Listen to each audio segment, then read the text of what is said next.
Hey, you guys, it's your girl Shelly. Happy Friday to you. Welcome into the room.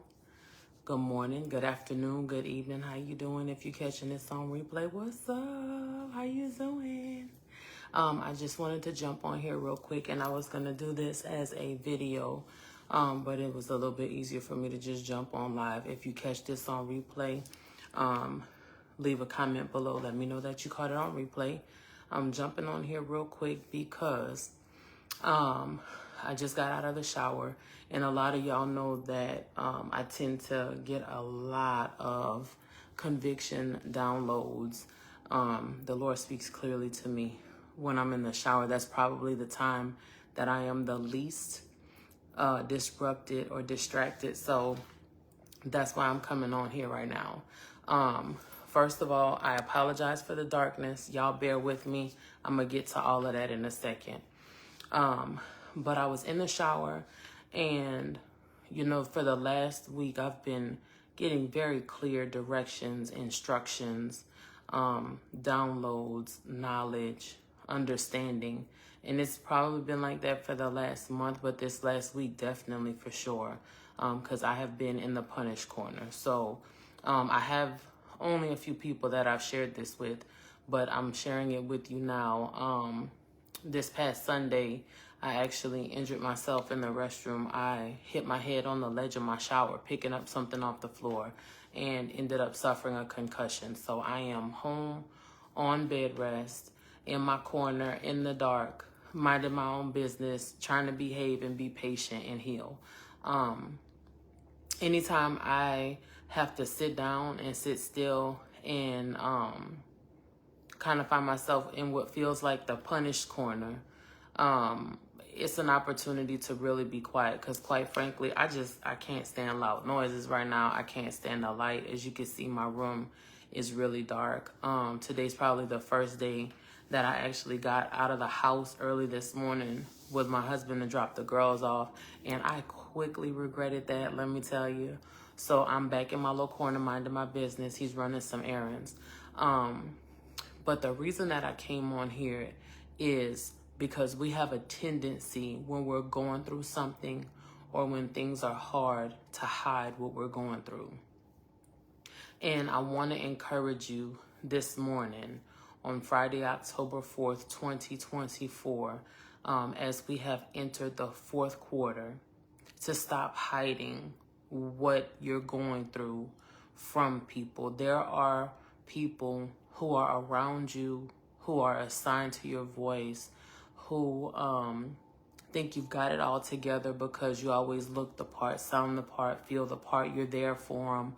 But are you honest with them about how hard it is on a day-to-day basis to truly believe God and to truly walk a path of discipleship and a path of sacrifice to be who God is trying to mold you into being? We have a tendency, much like myself, and I'm saying we on purpose, we have a tendency to go through and then kind of tuck and hide it away. And I've spoken on this several times before, but right now I'm speaking from a place of actually going through a circumstance that takes me outside of my normal comfort zone. For anybody that knows me, you know I'm a mover, a shaker. I don't like to sit still. I'm always going, I'm always doing. I try to support who, when, and what I can. I try to make myself available. If you call or text, I try to be responsive. But there are some times that God slows us down, even if we feel like, Lord, the enemy is busy. But make no mistake about it, God will use any situation or circumstance to get the glory out of it and to get your attention. And so sometimes he slows us all the way down to a crawl or to a park so that he can really begin to speak to us. Sometimes so that we can rest, sometimes for comfort, sometimes for healing, sometimes so that he can give us new instructions. And so we've got to get out of the habit of trying to make sure that we always look good, sound good, feel convincing, because we're not being honest with people about how hard life can really be. We say life be lifing, but then we hide the parts of life that are the hardest from people so that they never really learn, know, or understand how to get through their hard. And maybe what they're going through is not identical to or parallel to what you're going through, but maybe they just need to know what it takes to get through where they are right now. And so for me, the day I hurt myself, I was actually standing in my shower. Like I said, we had a long day at the church that morning. We had gone to service. We'd stayed for an activity at church. And so we got home. It was pretty late, and I was in the shower and, just trying to decompress and talking to God. And, my praying doesn't always sound like, Holy Ghost fire and travail. And a lot of times it's me talking to God just like I'm talking to y'all right now. And in the midst of the prayer that I was in, I injured myself. And as I'm coming out of the shower, my husband heard, he came to check on me, what have you. And he had me sit on the side of the tub to try to get my bearings about myself.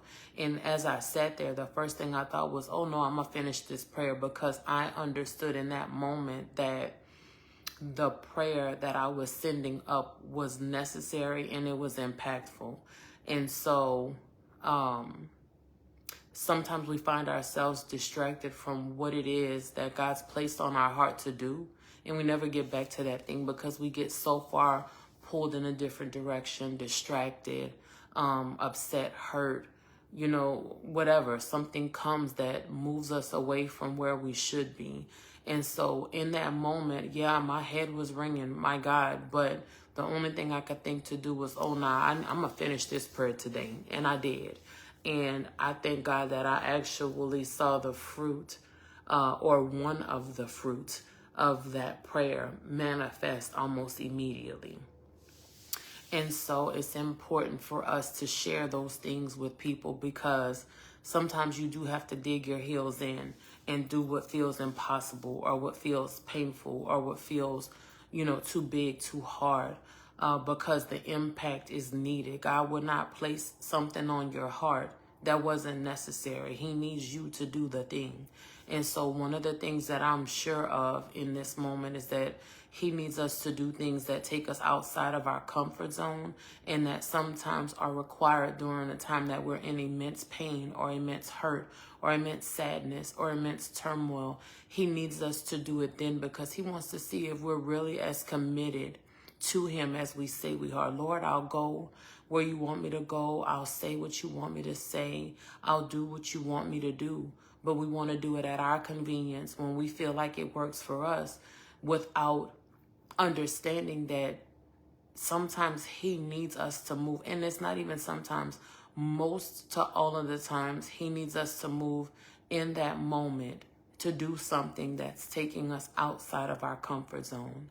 And so I just wanted to jump on here real quick out of sheer obedience, because right now my head is hurting a little bit. I need to go lay down. But out of sheer obedience, I wanted to come on here and remind you that no matter what it is you're going through in this moment, in this season, on this timeline, on this day, in this quarter, or in this year, God is still God. God is still in control. And God still requires something of us, even in the midst of our most painful times. So do not neglect his call. Do not neglect the unction of the Holy Spirit. Do not neglect doing things to or for someone because they hurt you or made you mad. A lot of times we fail the assessment and the test of our Father because we won't do what makes us uncomfortable. And one of the things that I've been consistently saying in this season is, I don't care if it's a test, a trial, a tribulation, if it's turmoil, if it's chaos, if it's an assessment, or if it's an assignment, I do not want to fail. So I encourage you to stop failing on purpose. You're not even showing up for the test. Show up anyway. Do it anyway. Move anyway. speak anyway, because we should be doing everything with love. And if you cannot find the love that it takes in order to truly operate in how God has asked us to, from a place of honesty, from a place of truth, from a place of compassion, long suffering, forbearance, if you cannot find that love, then it's time for you to really talk to God and tell him, hey, Daddy, I'm struggling and I need you to help me with this. And there are some things that are still weighing me down and are still planted deep off in my heart that I need you to please uproot, because I cannot do it by myself. And I want to continue to be in line with your will, to be operating according to your will, and to be doing as you would have me to do. All right. So I just wanted to jump on here, man. I love y'all big. Welcome to all of my new hustlers that are coming into the room. I want us to continue to grow. I am on the mend. It's going to take a little while, and I'm okay with that, because while I'm sitting here quietly, make no mistake about it, my brain is still moving. My mind is still moving, and God is still speaking clear to me instructions for this season.